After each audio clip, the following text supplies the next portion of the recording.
Olá, amigos. Nosso programa de hoje está repleto de novidades, notícias, né, principalmente sobre descobertas científicas, que certamente vão mudar muito. Se não mudar a nossa vida, vão mudar pelo menos a forma de nós vermos e nós sentirmos a nossa vida. Tá? Então, nós vamos passear pelos assuntos que nós já comentamos com vocês, né? As descobertas de Irina Bokis, que fala sobre a reversão do nosso relógio biológico, fazendo com que a perspectiva de vida nossa seja muito maior, que, aliás, a pesquisa não foi para isso, mas isso vai ser mostrado.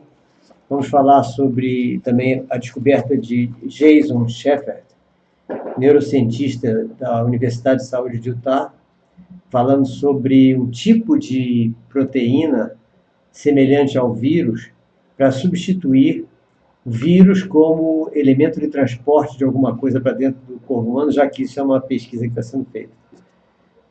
Então, essa descoberta dele que vai revolucionar a nossa capacidade de memória.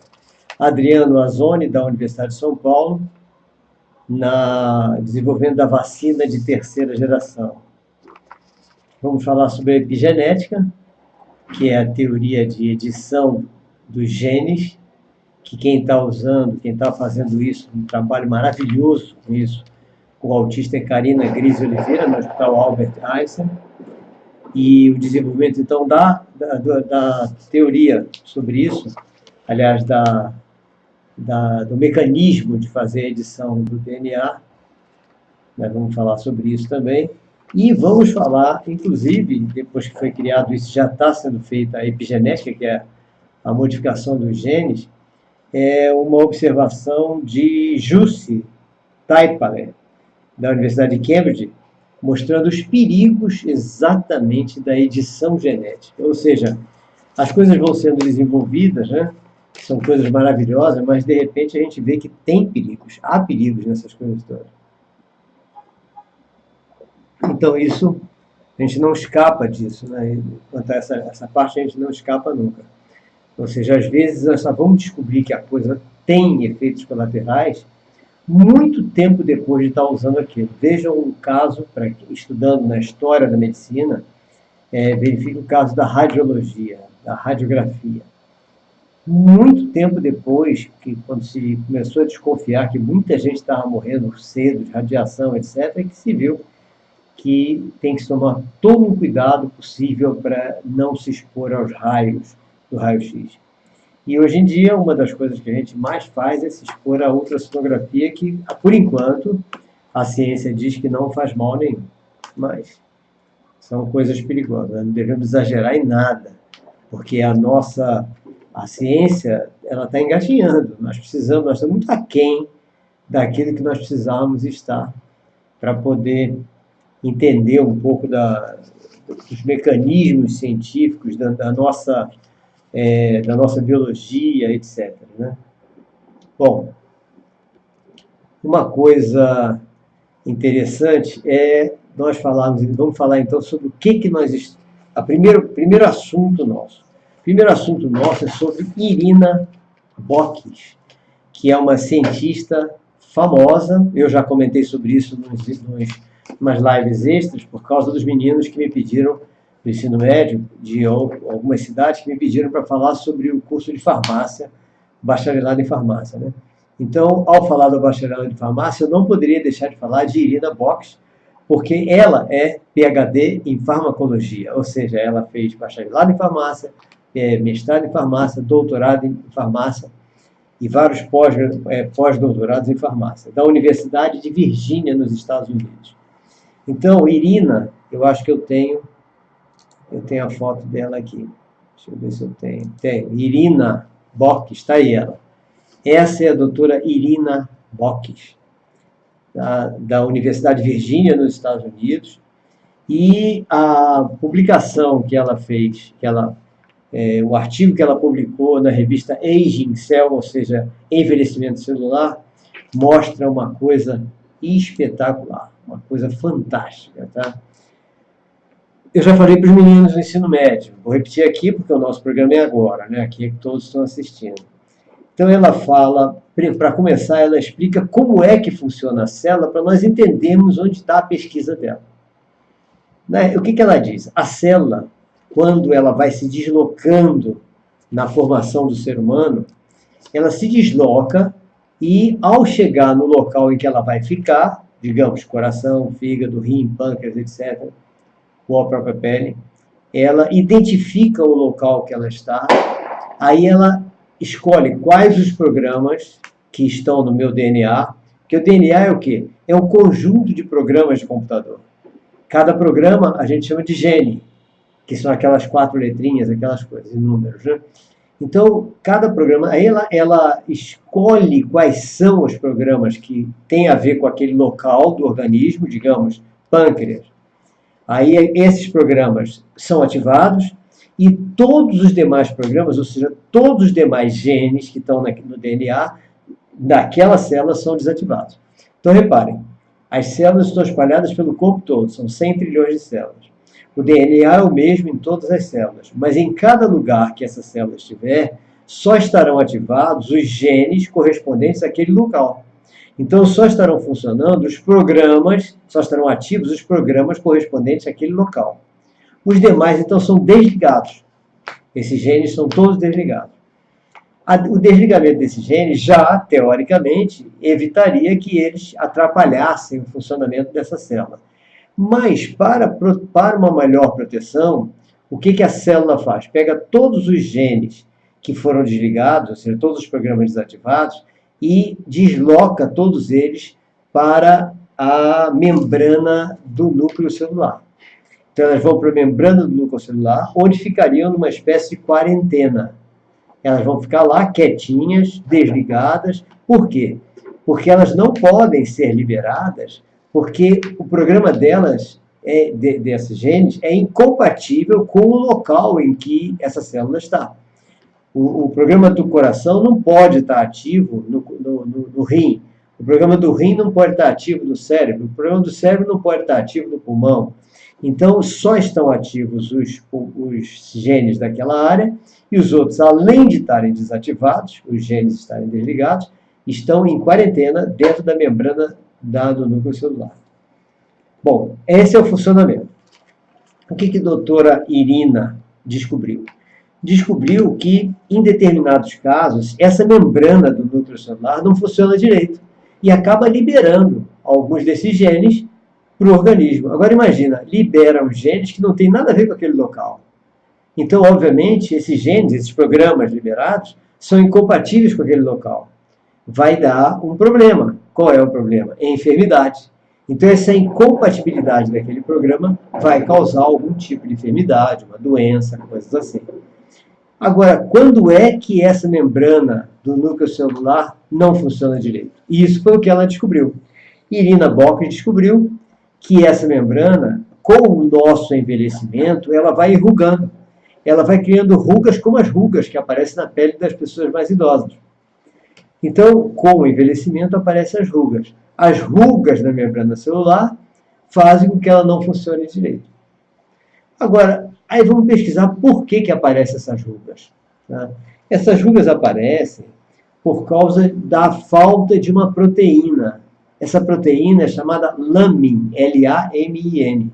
A falta da proteína lamin é que permite o envelhecimento celular, ou seja, permite o enrugamento e o envelhecimento celular. Olha aí onde é que nós vamos chegar, onde é que ela, aliás, vai chegar. Aí, o que nós temos que fazer? Segundo ela, existe uma possibilidade de usar um vírus para transportar essa proteína lamin para as células e alisar a membrana do núcleo celular. Ou seja, passar e alisar. Ou seja, tirar as rugas. É como se fosse um creme nutritivo, um creme hidratante, etc., em que você passaria nas células para tirar o enrugamento delas. Esse creme milagroso para passar em todas as nossas células não existe ainda. Mas a ideia do vírus carregando lamin é uma ideia que pode parecer ficção científica. Mas nós já temos estudos, nós vamos ver hoje mesmo, de vírus carregando coisas para dentro do organismo. Tá? Então, esses estudos já estão sendo feitos. Então, ela, com essa ideia, pode levar adiante a ideia dela. Vários colegas dela perguntaram que ela estudou a célula do fígado. Se isso ocorre com todas as células do organismo. Ela disse, certamente ocorre com todas as células do organismo. Então, nós já sabemos isso. Então, creme milagroso para passar em todas as células do nosso organismo, por enquanto não existe. Nem os da Polishop, que servem para tudo, né? Que nem sei se tem, é capaz de ter já, porque lá tem tudo. Bom, agora vamos ver o seguinte. Então, o que isso faz a mais? Se você consegue levar a proteína lamin para o interior das células e reduzindo o envelhecimento celular, você está diminuindo o envelhecimento da pessoa como um todo. Então, isso é um estudo que vai, mais uma vez, trazer a possibilidade da ampliação das perspectivas de vida de todo mundo. Se hoje as perspectivas de vida já são acima de 100, mais ou menos 100 anos, 100 e pouco, tem muita gente com mais de 100 anos já, o que vai acontecer? Com isso, as nossas perspectivas de vida vão aumentar muito. Então, eu tenho até comentado com bastante alunos, etc., para se prepararem para viver bastante. Porque, da maneira que as coisas estão andando, obviamente, quem se programar para ter uma vida tranquila até os 80, 90 anos, vai fazer o quê depois dos 90? Então, é bom se preparar para a eternidade, certo? Aí, quanto viver, está tranquilo. Né? Cuidado com esse negócio de se aposentar cedo, porque não fazer nada cedo, programar para não fazer, quero descansar. Gente, descansar é caminho do cemitério. Então, cuidado com isso. Então, muito cuidado com essas coisas. Vamos aproveitar o que ela desenvolveu. Então, na minha aula de sábado passado, de neurofisiologia, eu comentei bastante sobre esse aspecto, porque eu já havia recebido o trabalho de doutora Irina, então eu pude comentar na última aula de neurofisiologia, que foi sábado passado, em Salvador, na Realize, em Salvador, né? E eu comentei o seguinte: dá para a gente passar esse creme nutritivo, esse creme hidratante, e fazer efeito nas nossas células? Aí todo mundo ficou na dúvida, eu disse: dá, dá. Basta você acreditar na neurolinguística. Acreditando na ciência neurolinguística, você sabe que a sugestão que você faz à sua mente pode se tornar uma coisa real, né? Hoje há livros diversos aí sobre o poder da mente, aquelas coisas todas, e que facilitam muito o entendimento disso que eu quero falar, né? Mas a neurolinguística fala também. Então, o que eu sugiro? Sugiro primeiro que vocês assistam aquele meu vídeo, Reflexões sobre o Sentido da Vida. Aliás, eu não recomendo nem que assistam o vídeo. Eu recomendo que adquiram o livro. Deixa eu mostrar aqui. Lógico, adquiram o livro O Menino dos Jornais, que aqui tem, na segunda parte do livro, na parte de reflexões, tem aqui, cadê? Reflexões sobre o Sentido da Vida, na página 171. Esse Reflexões sobre o Sentido da Vida dá uma dica fantástica em relação a você sugerir às suas células o que você quiser. Você assumir o controle do seu organismo, o controle das suas células. Você provocar a vibração celular, a vibração das células do seu organismo, de maneira que elas estejam energizadas. E, obviamente, se você seguir essas dicas, né, e ter um creme, realmente, um creme nutritivo, etc., que você passa na pele, como as mulheres passam, e os homens hoje também, né? Ao passar, você passar imaginando que você está transmitindo essa nutrição, essa hidratação, etc., para todas as células do seu organismo. A neurolinguística mostra que isso é possível. Quem não acredita, os céticos, não façam. Os que acreditam, façam. E os que não acreditam, façam também, que por via das dúvidas, se der certo, né, não custa nada. Por falar nisso, eu vou aproveitar para falar sobre ele, o Menino do Jornal. Como é que foi feito esse livro? Esse é o meu último livro, esse, né? Vocês se lembram dos outros todos, né? Deixa eu colocar aqui. Cadê meus livros? Meus livros estão aqui. O primeiro foi Vira-Volta, esse primeiro à esquerda de cima, o romance. O segundo foi, esse Vira-Volta esgotou já, em todas as livrarias. O Afetividade da Educação, esse segundo lá em cima, que esse está na terceira edição. Está na terceira edição. Sexo, a Escolha Sua, que está esgotando a primeira já. E o atual, o último livro, que é O Menino dos Jornais, que é um livro de contos. É O Menino dos Jornais e Outros Contos, pelo que está na capa ali. O que é isso? Como é que eu fiz isso? Eu coloquei a primeira parte do livro só de contos. Então, o que acontece? A pessoa vai lendo aquela coisa romântica, etc., se empolga com a forma de eu escrever e tal, e, de repente, acabam os 20 contos da primeira parte e começam as reflexões. Então, como a pessoa já está meio empolgada com o sistema da leitura, continua com as reflexões e aí as coisas são mais profundas. Nas reflexões, a gente bate de frente com a mente. Ou seja, nós fazemos em algumas delas, damos uma geral na nossa mente, no nosso pensamento, nas nossas coisas, para mudar um pouco, mudar, aliás, bastante a nossa maneira de viver a vida, essas coisas todas. Então, deixa eu tirar os livros aqui um pouco. Então, o principal que eu considero, a principal reflexão que eu considero é essa, da página 171, Reflexões sobre o Sentido da Vida. Eu tenho recomendado a muita gente, muitas pessoas têm dito que tem mudado mesmo toda a vida por causa dessa obra, né? Desse reflexão. Agora nós temos aqui reflexões sobre a angústia no relacionamento amoroso. Nossa, volta e meia tem gente precisando disso.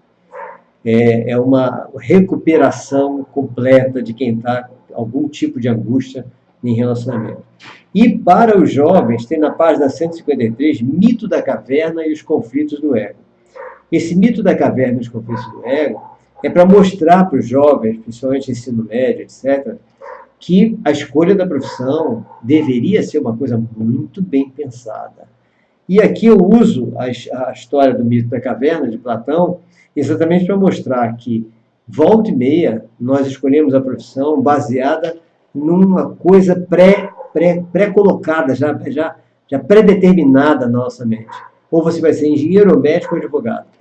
E é bom sair da caverna, porque, de repente, é fora da caverna que nós vamos descobrir profissões que tenham tudo a ver com a gente. Então, isso eu faço questão que os adolescentes leiam esse mito da caverna dos conflitos do ego.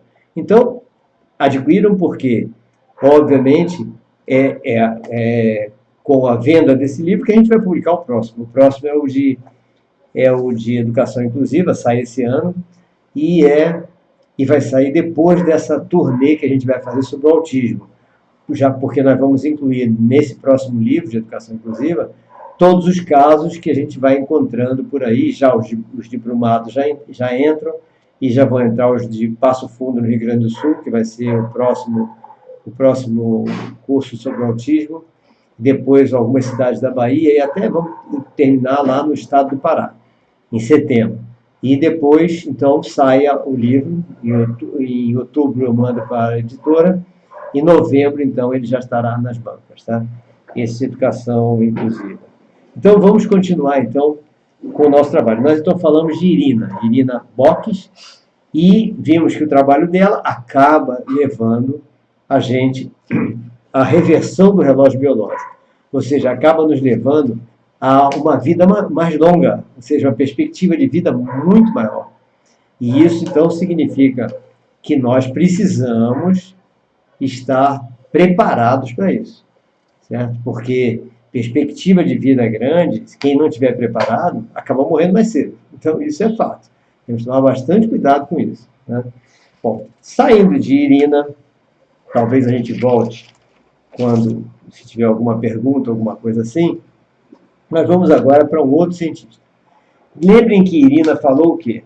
Eu preciso, para alisar a célula, ou seja, para reverter o envelhecimento celular, eu preciso levar essa proteína lamin para a célula.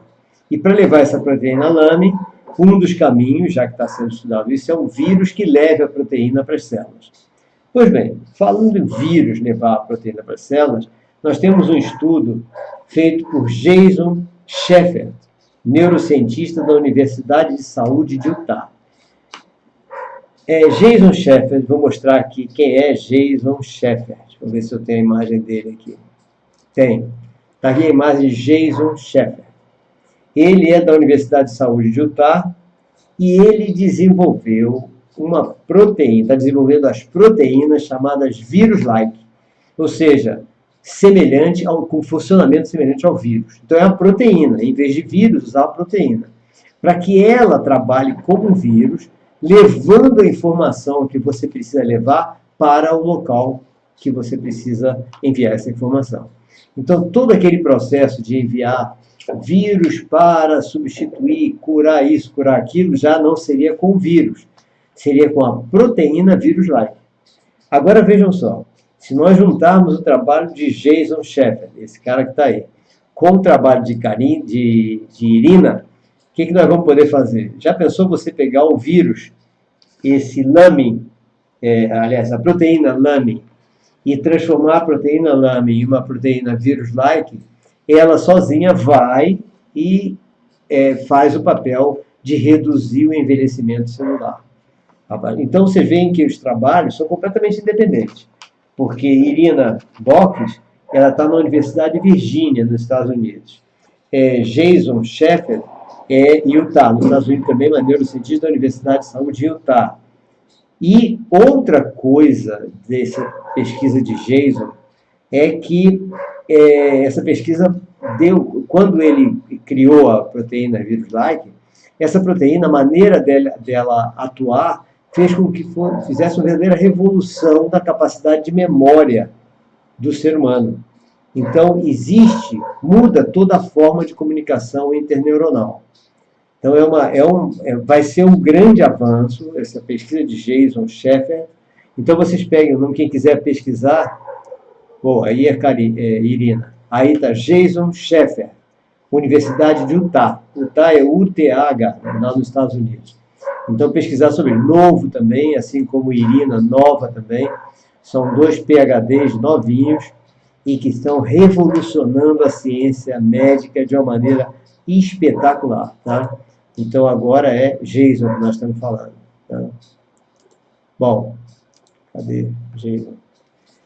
Vamos então para outra história? Vamos. Nós falamos então de levar a proteína LAME, levar com vírus. Jason então já pode pegar o LAME, a proteína LAME, e transformar numa vírus-like e chegar próximo das células, ou seja, a redução do envelhecimento já pode ser uma realidade, pode não ser uma utopia. Aí vamos para São Paulo. Vamos para São Paulo e vamos procurar uma pesquisa que está sendo feita na Universidade de São Paulo desde o ano 2015. O encarregado dessa pesquisa, que é Adriano Azzoni, engenheiro químico, tá? Que ele está utilizando o quê? O vírus transportador de DNA.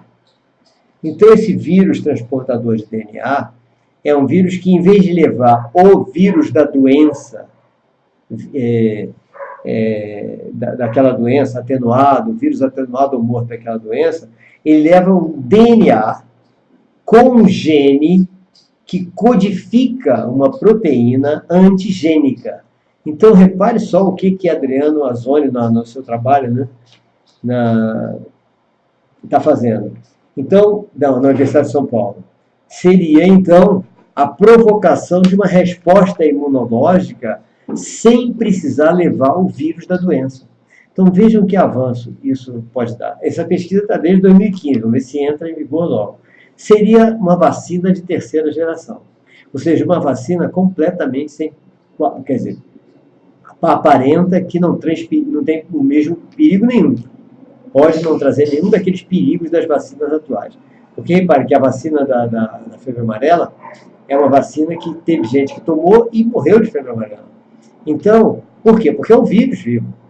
A partir do momento que você, em vez de inocular o vírus, você inocula um DNA com o gene que codifica uma proteína antigênica e, com isso, provoca uma resposta imunológica, nossa, isso é um avanço. É um tremendo avanço. Então, reparem agora, depois de eu falar essas 3 coisas, eu lembrei de lembrar os meus amigos adolescentes que estão no ensino fundamental e ensino médio. Olha quanta coisa maravilhosa em farmácia, Irina farmacêutica, Jason Sheffer, neurocientista, Adriano Azzoni, engenheiro químico. Todos desenvolvendo coisas espetaculares para o ser humano, para a saúde humana. Um engenheiro químico, um neurocientista e uma PhD em farmácia, farmacologia. Né? Então, vocês veem que as profissões estão aí. O que nós temos que ver é o que me empolga para que eu faça diferença naquela profissão. Então, tá aí, todos os 3 estão fazendo uma diferença maravilhosa nas profissões que eles abraçaram. São 3 profissões diferentes. Químico, farmacêutico e neurocientista. Certo? 3 profissões interessantes. Então, já vimos a Azzoni, que é a resposta imunológica. É uma vacina da terceira geração. Uma vacina em que não usa o vírus, o patógeno, né? O elemento patogênico. Isso é uma maravilha. Menos perigo para as futuras vacinas. Né? Aí vamos àquilo que eu já falei várias vezes quando a gente comenta sobre o autismo.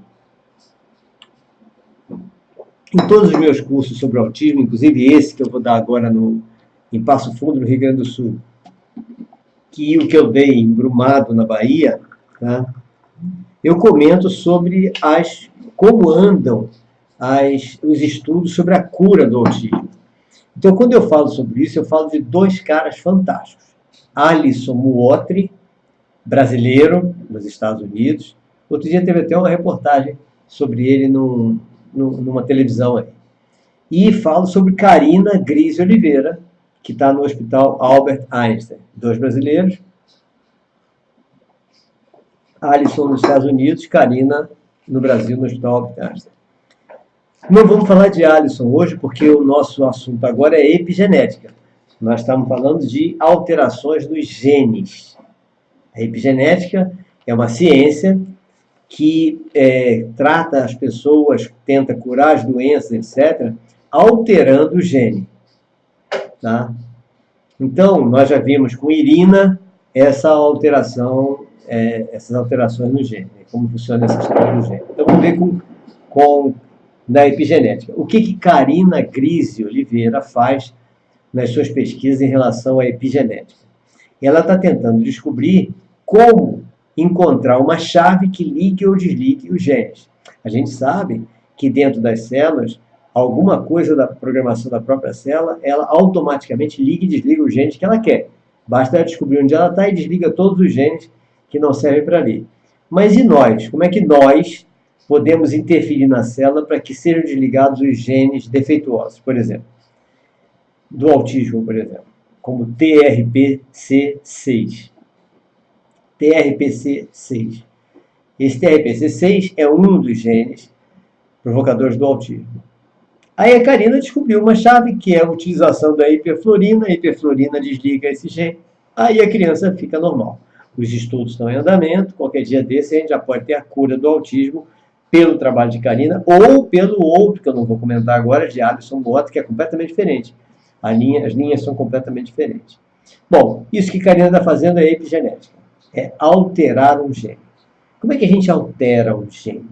Aí é que uma ferramenta chamada CRISPR-Cas9. Essa ferramenta é uma ferramenta de edição genética que já está sendo testada e já está sendo utilizada. Como é que ela faz? Ela é como se fosse uma tesoura que pega o DNA, deixa eu ver se eu tenho o DNA aqui. Está vendo aí o DNA está no meio, né? É como se você cortasse o DNA e pegasse aqui à direita, são os genes. Aí você pega um desses genes, tá? Esse que está aqui é o gene 2, digamos assim, que está aqui apontado, no gene 2. Aí você pega esse gene e edita as letrinhas, porque as letras estão erradas. Ou seja, as letras estão com algum erro, que está dando uma doença, você edita essas letras e acaba essa doença. Quando essa pessoa tiver seus filhos, os filhos já vão sair com o gene sem aquele erro. Tá? Então, para a gente curar corretamente, já que esse gene é o mesmo, o DNA é o mesmo em todo o corpo, o ideal é fazer essa edição no embrião, porque aí todos os demais DNAs estarão imitando esse DNA editado. Então, a vantagem dessa ferramenta, deixa eu ver aqui, é exatamente isso, ou seja, por que é CRISPR-Cas9? Cas9 é uma enzima. Então, essa ferramenta usa o enzima Cas9 para cortar o DNA, né? E em determinados pontos da cadeia guia do RNA, como se você estivesse editando, por exemplo, uma carta em Word. Então tem aquela carta em Word, você procura qual é a palavra que você escreveu errado. Aí você vai lá, pega aquela palavra e edita aquela palavra, pronto. Essa alteração, sendo feita então nos embriões, o que acontece? Você modifica toda a linha genética da pessoa. Porque em seguida a alteração vai aparecer em todas as células do organismo adulto. Essa ferramenta, então, é uma ferramenta espetacular de cura, porque é a edição do gene para que aquela doença não apareça mais ou que vai embora. Fantástico, né? Então, essa ferramenta está sendo usada, etc., o tempo todo, mas aí é que tem um porém. Quando essa ferramenta vai alterar os genes, descobriu-se que nem todo gene a pessoa consegue editar. Por quê? Quando você vai mexer, cortar o gene, etc., alguns desses genes criam uma proteção, tá?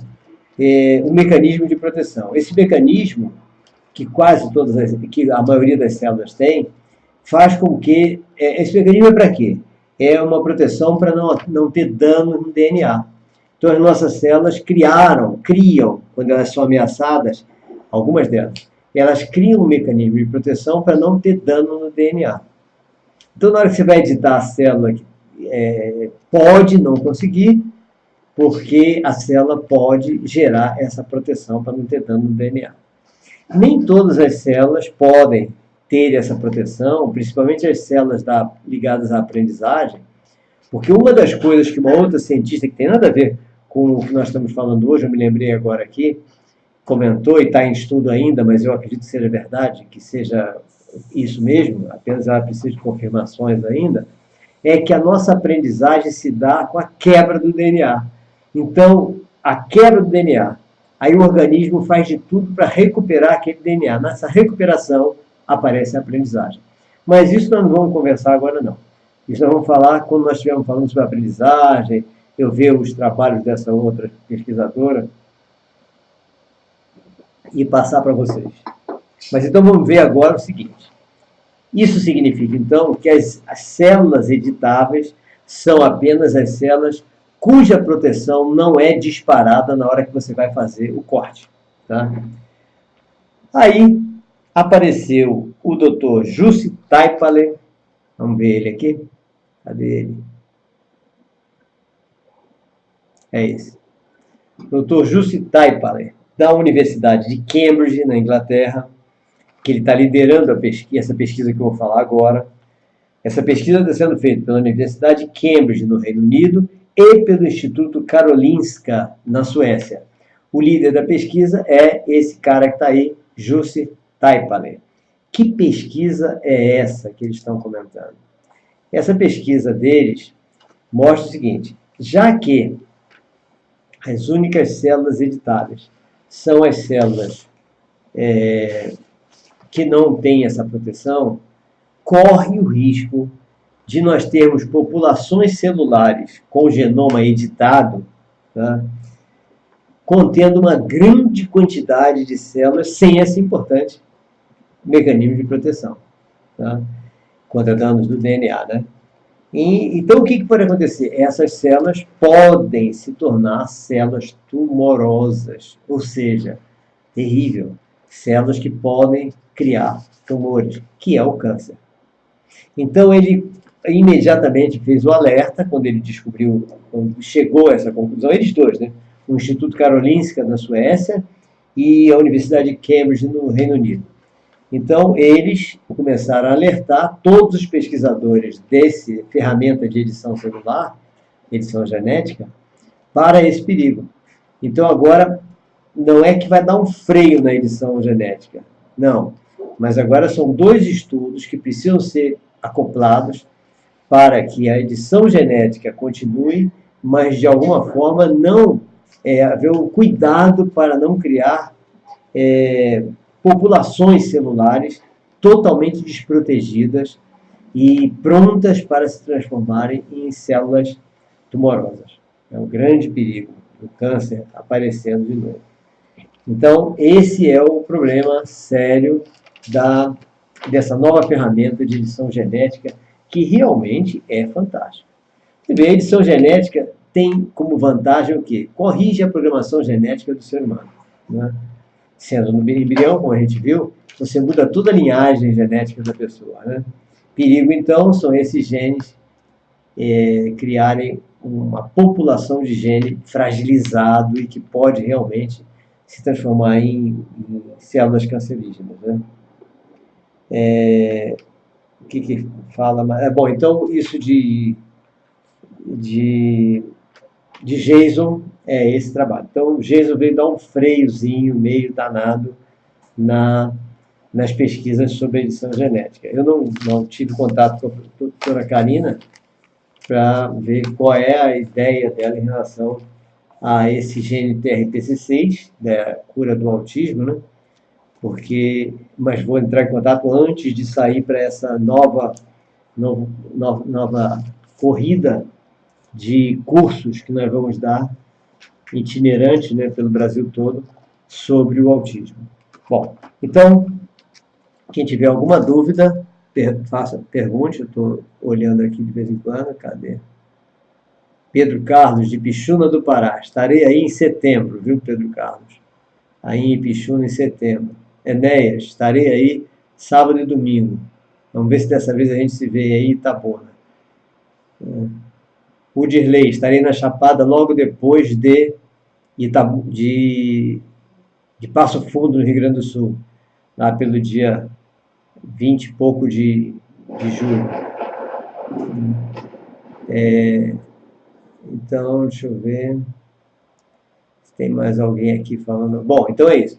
Agora, então, vamos ver nosso roteiro rapidamente, para depois nós continuarmos o nosso trabalho. O nosso roteiro, então, vai ser o seguinte: sábado e domingo, Itabuna.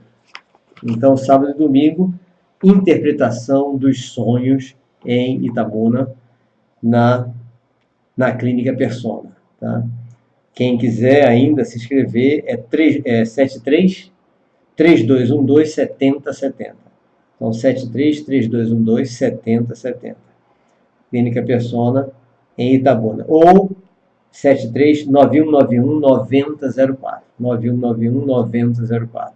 Então, sábado e domingo, nós vamos passear pela interpretação dos sonhos. Eu acho que eu tenho até alguma coisa aqui sobre isso. Deixa eu ver se eu tenho. Tenho. Está aqui, Clínica Persona. Está aqui os 2 telefones. Então, é um passeio pela visão psicanalítica e neurocientífica. Então, nós vamos juntar Freud com a neurociência atual. Né? Não vamos fugir de Freud, porque realmente é um gênio nessa área. Tá? Mas nós vamos ver como ele tinha razão em termos de que um dia nós iríamos ver tudo que ele falou da psicanálise pela comprovação científica, a comprovação neurocientífica, que é o que a gente está vendo agora. Estamos quase vendo tudo isso agora. Então, nós vamos ter isso. Em seguida, nós temos Passo Fundo, ou seja, Passo Fundo no Rio Grande do Sul, que vai ser do dia 28, 29, 30 de junho e 1º de julho, e depois 3 outras cidades lá no Rio Grande do Sul também. Em seguida, Seabra, 7, 8 de julho, em Seabra. Itaberaba, Autismo em Itaberaba, o mesmo curso de Passo Fundo nós vamos ter em Itaberaba, na Bahia, 20 e 21 de julho. E já está confirmado de Santo Amaro em setembro, também, 1º e 2 de setembro. E Passo Fundo Passo Fundo não. E Pará, tem vários outros aqui, mas vamos ver. Pará. Estaremos em Belém do Pará no dia 21 de setembro e onde nós vamos ficar em Ipixuna e Aurora até o dia 29 de setembro, uma semana. Em seguida, nós vamos, aí será Natal no Rio Grande do Norte. A gente vai no dia 29, passa 29, 30 e dia 1º, Salvador. Tá? Mas aos poucos a gente vai falando qual é o próximo evento. O próximo agora é Itabuna, sábado e domingo. Então, sábado e domingo, interpretação dos sonhos em Itabuna. Tá? E qualquer solicitação desse curso de autismo, é só mandar mensagem para nós pelo e-mail nosso, que é aqui, robertoanderson@gmail.com. Então, mande qualquer contato para esse e-mail nosso, para que nós possamos, então, fazer a marcação do curso na cidade que vocês quiserem.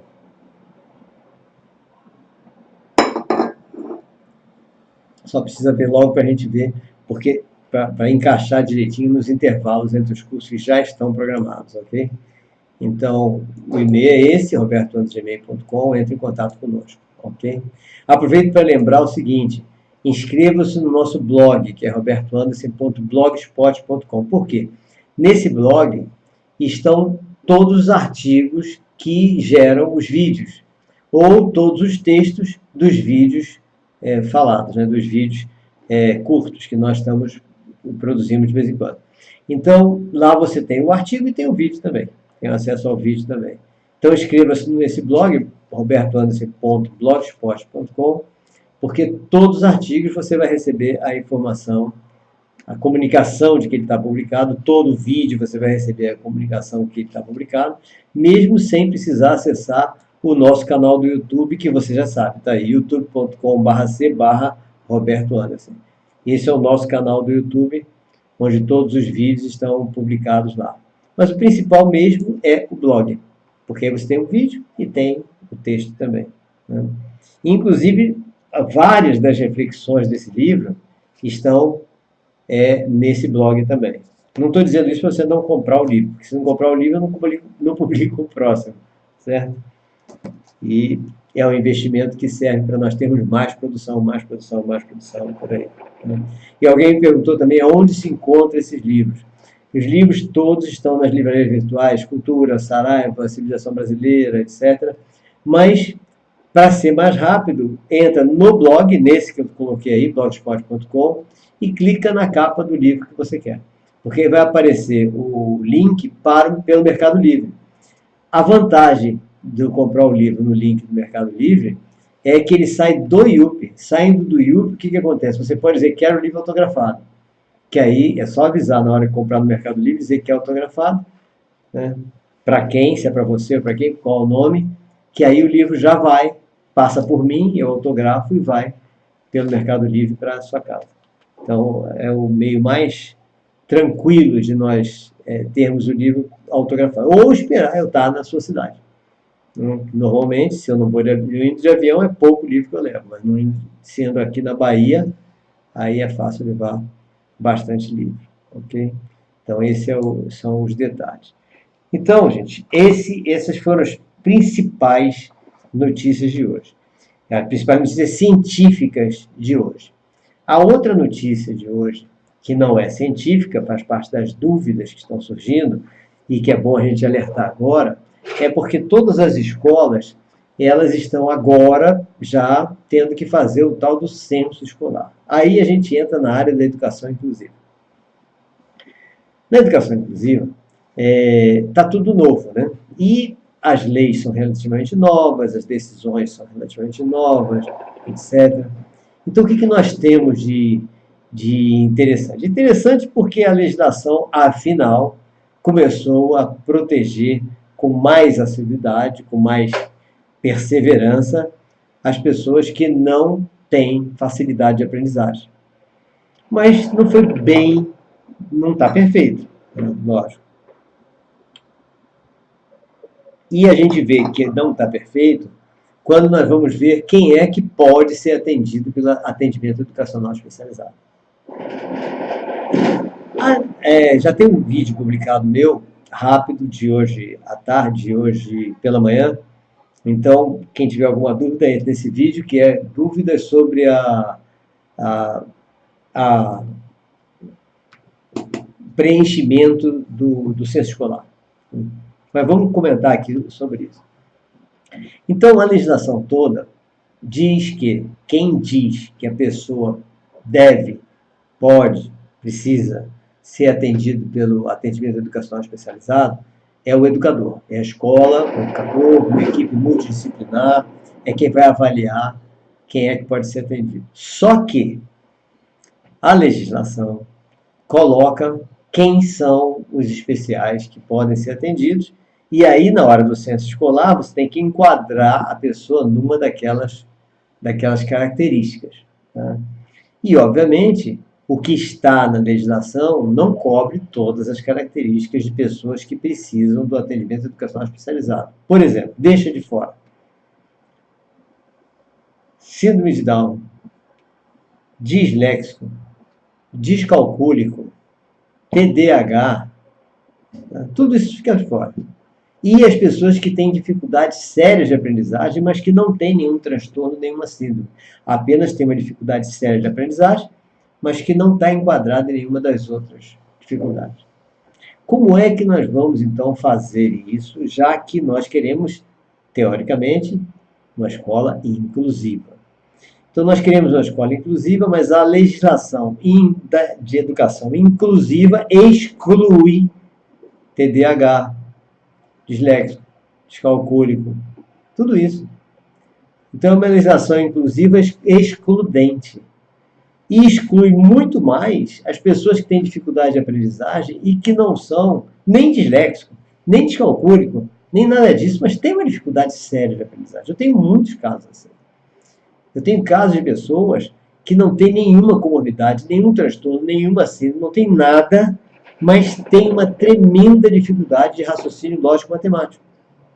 tenho outros alunos que têm um bom raciocínio lógico-matemático, não tem nenhuma comorbidade, nenhum transtorno, nenhuma, mas tem uma dificuldade muito grande no raciocínio linguístico. Não consegue interpretar nada. Mal consegue entender uma frase.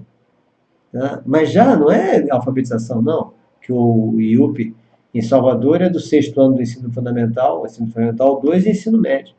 Então, pessoa de 11 a 17 anos. E esse tem 14 anos. E não tem condição nenhuma de fazer uma interpretação de uma leitura. Então, precisa de atendimento educacional especializado. Lógico que precisa, mas não está enquadrado. Em algumas cidades, como hoje eu recebi solicitações, dúvidas de várias cidades, me disseram o seguinte: não, aqui a gente tem possibilidade de dar um atendimento educacional especializado a mais gente. E tem aparecido gente, nós temos atendido a todos. E agora, na hora de fazer o censo, como é que eu vou enquadrar essas pessoas que não têm nenhuma síndrome, nenhum transtorno, nem dislexia, descalculia e TDAH, que também já não são considerados público-alvo? Vou enquadrar como? Aí alguém sugeriu enquadrá-los como deficiência intelectual, porque deficiência intelectual está lá. Só tem uma coisa, o nome deficiência intelectual poderia ser usado para isso? Eu acredito que sim. Por quê? Se o cara tem uma dificuldade no raciocínio lógico-matemático, ele tem uma deficiência cognitiva, né? Não seria intelectual, seria cognitiva. Uma deficiência cognitiva em raciocínio lógico-matemático. E se ele tem uma dificuldade em raciocínio linguístico, ele tem uma deficiência cognitiva no raciocínio linguístico. Mas deficiência cognitiva não tem lá, tem deficiência intelectual. E deficiência intelectual é considerada a pessoa que tem uma deficiente mesmo, ou seja, baixo nível de entendimento de tudo. Não é o caso dessas crianças, desses alunos. E ainda tem mais um detalhe. Podemos enquadrar? Podemos. Só tem um detalhe. Nós temos que fazer, como no Pará, está muito bem explicado isso nas diretrizes de educação inclusiva do Estado do Pará, eu achei uma das mais perfeitas que existe, que tem que fazer um acordo escola e família sobre a forma de atender o aluno, a forma de enquadrar o aluno, a forma de fazer esse atendimento do aluno, para que não seja registrado uma coisa e a família venha processar a escola dizendo que a escola está chamando o cara de deficiente e ele não é. Então, esse acordo é super importante. Aí sim, fez o acordo, seu filho vai ser enquadrado no censo escolar como deficiente intelectual para poder ter direito ao atendimento de educação especializada, porque ele, na realidade, tem uma deficiência cognitiva. Então, cognição e intelectualidade confundem-se muito. A gente pode usar essa parte. Mas tem que haver uma concordância. Não vamos fazer a besteira de enquadrar um aluno como deficiência intelectual para o bem dele, tá? Sem saber se a família vai concordar ou vai processar você por estar chamando o filho dele de anormal, digamos assim. Né? Então, é muito perigoso. Essa relação família-escola tem que ser levada muito a sério. Lógico, se o pai disser não concordo, nós podemos fazer um treinamento parental, nós podemos fazer uma orientação da família, mostrando que essa é a única maneira do filho dele se desenvolver corretamente, com atendimento educacional especializado que nós queremos dar e precisamos desse apoio. Isso escola pública, né? Falando de escola pública. Porque escola particular é completamente diferente. Eu posso, na minha, que é particular, fazer o que eu quiser. Então, eu posso tranquilamente, porque ninguém vai me cobrar, porque eu não estou ganhando dinheiro de ninguém para dar aquele atendimento especializado. Já a escola pública tem o dobro do valor do aluno, pelo aluno estar no atendimento de educação especializada, então isso é fiscalizado de uma maneira para que as pessoas não exagerem nessa solicitação dessa verba extra. Né? A escola particular pode fazer o que quiser. O que já pode fazer, mas não faz. Essa é a realidade. São poucas as escolas que fazem o que nós fazemos.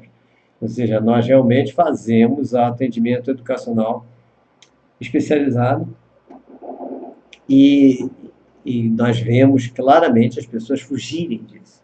Não dar a menor atenção.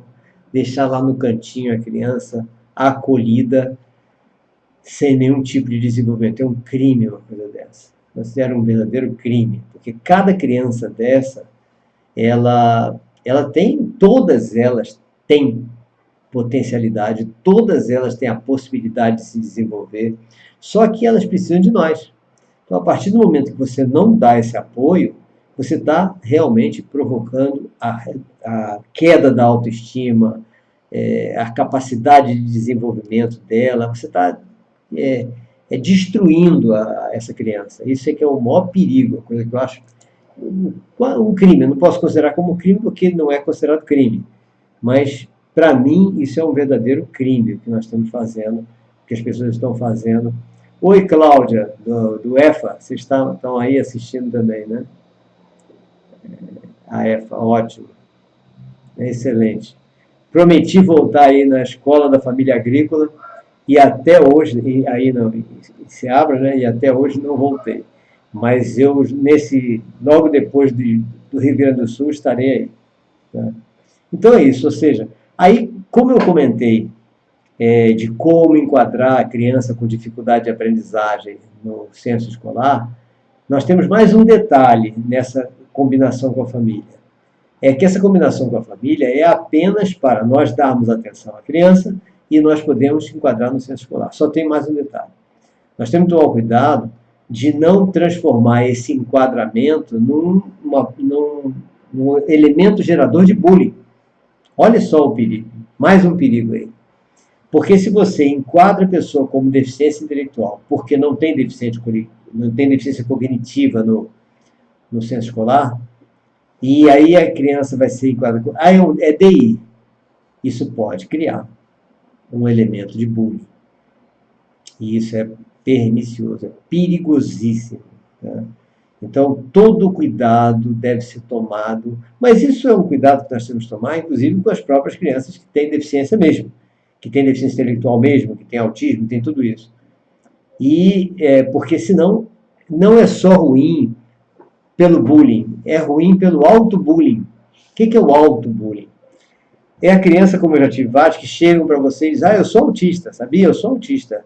Eu tenho esse defeito, eu não consigo fazer tal coisa. Como hoje um falou para mim. Eu não consigo me controlar.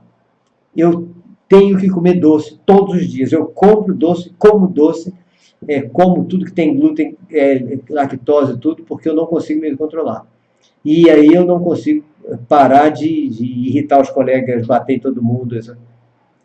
Por quê? Porque ele assumiu que é autista. Então ele assumiu que é autista, então assumiu que não tem controle de nada, e com isso ele se desobriga a ter um autocontrole, a desenvolver o seu próprio controle. Então é um perigo isso. Por quê? É como uma autista comentou comigo, que está comigo desde o 6º ano. Aí comentou comigo, eu mudei de médico, o médico disse que eu sou Asperger.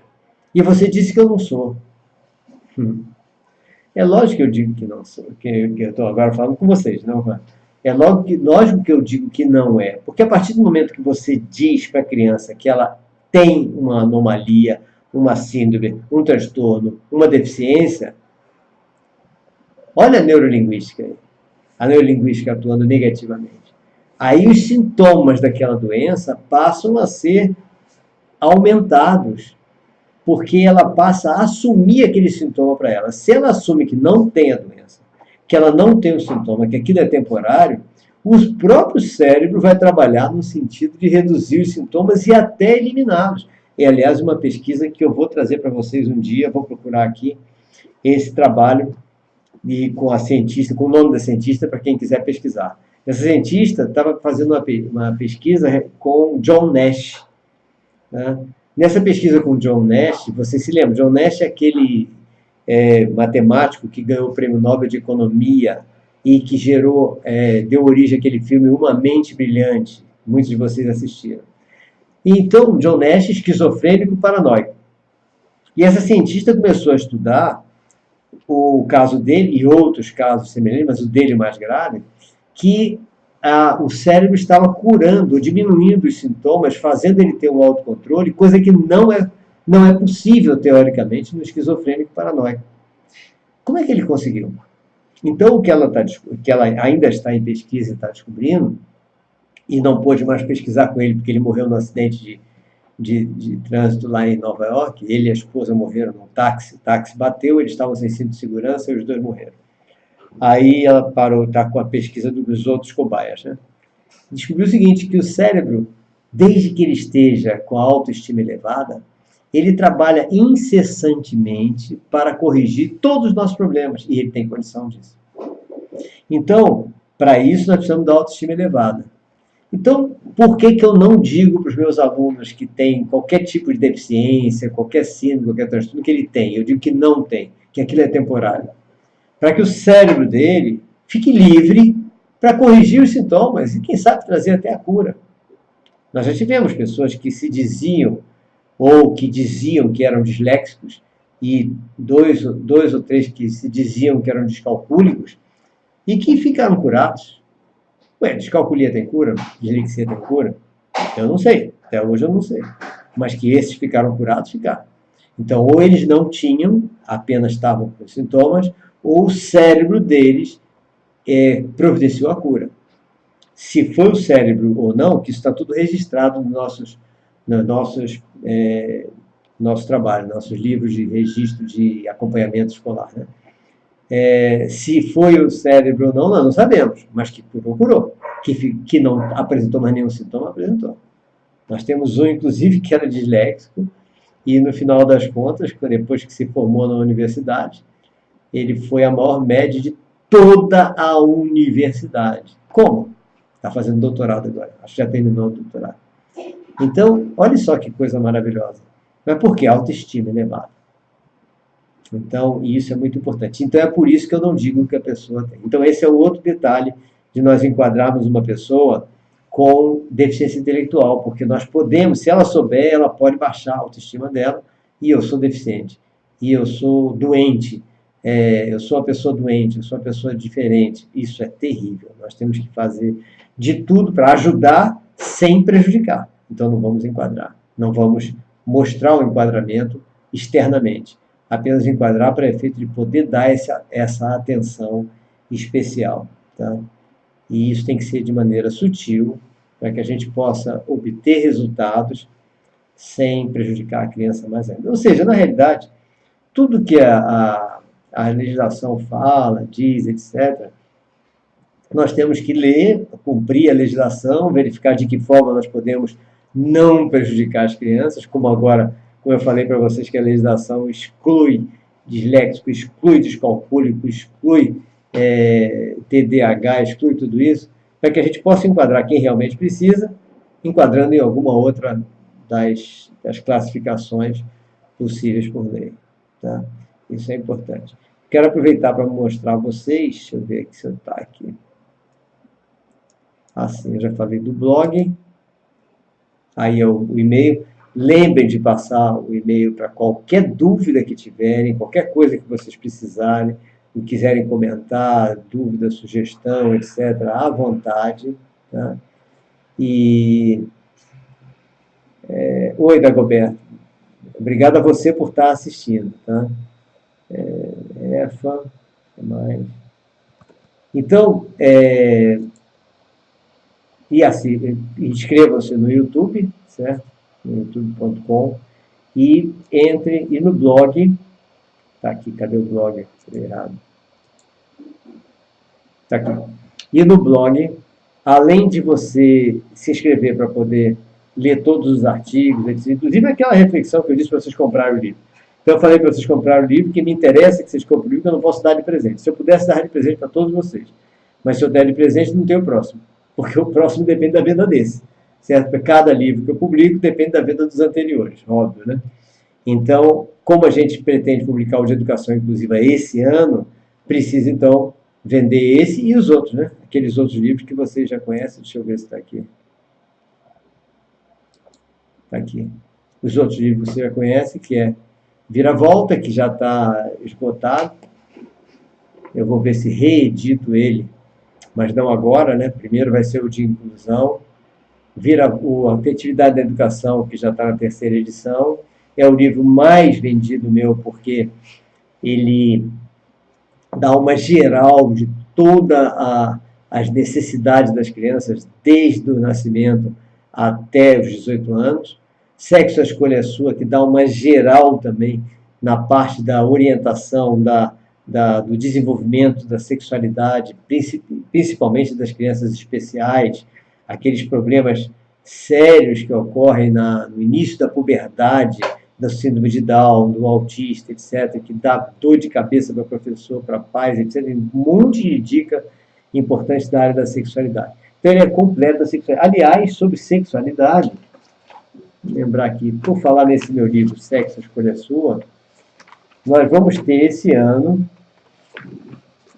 em outubro, dia 20 e dia 21 de outubro, na Clínica Persona, em Itabuna, é um curso completo de sexualidade humana, cuja base é Freud, mas tem outros autores também, e muita coisa dessa obra minha. Esse livro, Sexo, a Escolha é Sua, foi escrito baseado justamente nos cursos de sexualidade humana que eu venho dando há algum tempo para os profissionais de psicologia, psicanálise, psiquiatria, etc. Então, nós vamos ter, quem quiser já pensar em se inscrever, 2 dias, um fim de semana em Itabuna, 20 e 21 de outubro. Tá? Então, vai ser o curso completo de sexualidade humana. Antes disso, nós vamos ter um curso completo de medicina psicossomática. Eu acabei de falar de autoestima elevada, que a autoestima elevada faz o nosso cérebro corrigir todos os nossos defeitos. Pois bem, autoestima elevada, corrigir defeito, autoestima baixa, trazer doenças, medicina psicossomática. Então, nós vamos ter um curso também completo de medicina psicossomática, também em Itabuna, na Clínica Persona. Aí vai ser em agosto, dia 25 e dia 26 de agosto, na Clínica Persona, em Itabuna. Tá? Os telefones da Clínica Persona eu já passei para vocês. São esses aí, 3212-7070 e 9191-9004. Ok? E vamos tirar os livros aqui para não atrapalhar. Tá? Então, lembrando mais uma vez, antes da gente terminar, quem tiver com interesse do curso, qualquer palestra nossa, né? Ou do curso esse agora, que a gente vai fazer uma geral de autismo, avisem, porque nós estamos passando no Brasil todo. Então, quem precisar, quem tiver afim, quem tiver possibilidade local, tem um auditório, tem quem faça divulgação, etc., para esse curso de autismo, me avisa que a gente programa na sua cidade. Tá? Não tem limite de gente, pode fazer quantas pessoas quiser, quanto mais, melhor, que fica mais leve para todo mundo, né? Fica mais em conta para todo mundo. E pode ser em qualquer lugar do Brasil ou de Portugal, não tem problema. Para onde for tem avião para ir, a gente vai. Tá? E nós vamos ainda... E a leitura de Peter Gates está uma leitura espetacular. E, como eu falei, ainda não é hora de contar para vocês, mas eu estarei contando brevemente as denúncias de Peter Gates. E por falar nas denúncias de Peter Gates, deixa eu falar rapidamente, lembrar rapidamente uma denúncia importantíssima que eu já falei com vocês, que é a denúncia de Stephanie Seneff. Stephanie Seneff, a doutora Stephanie Seneff, ela denunciou uma história, uma coisa importantíssima em relação ao autismo.